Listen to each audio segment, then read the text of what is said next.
전세 가격은 실수요자들의 가격, 실제 사용 가치를 의미합니다.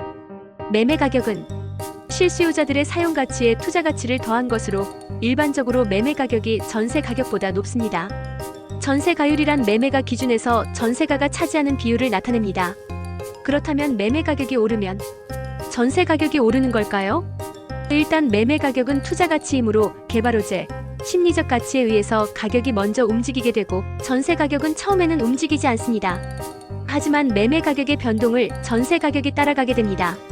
그렇다면 매매 가격과 전세 가격이 차이가 작다면 매매 가격은 올라가게 되는 걸까요? 먼저 주의 조건을 살펴봐야 합니다. 지역에 마땅한 개발호재와 수요가 없다면 매매가는 잘 오르지 않으며 전세가 역시 매매가를 초과하는 경우는 극히 드뭅니다.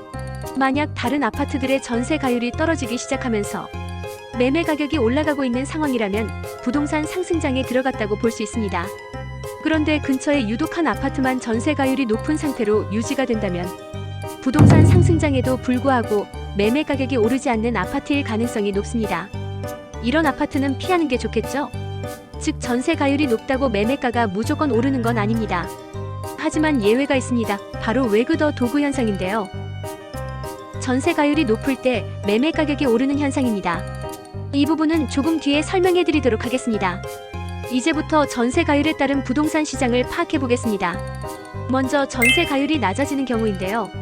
첫 번째는 매매 가격은 변동이 적은데 전세 가격이 떨어지는 상황입니다. 이런 경우는 주로 신규 아파트 입주 시에 발생합니다.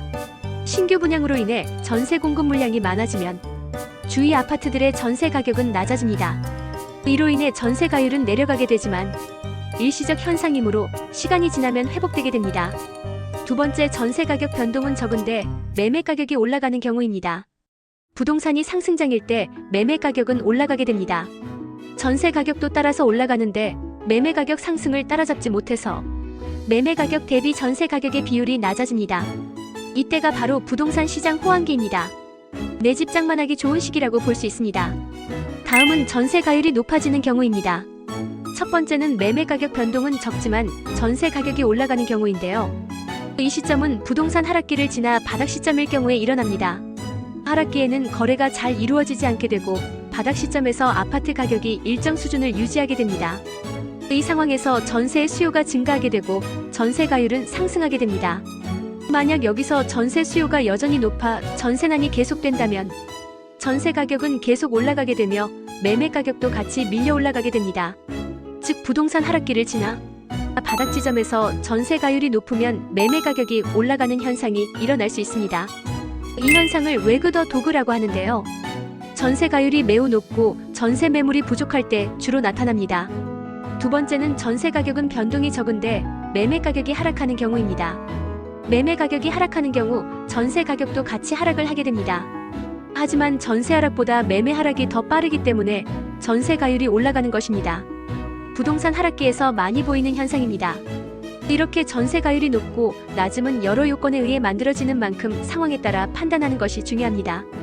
오늘은 전세 가율이 부동산 시장에 미치는 영향을 알아봤습니다. 전세 가율은 단순한 숫자가 아니라 부동산 시장의 흐름을 읽는 중요한 지표와도 같습니다.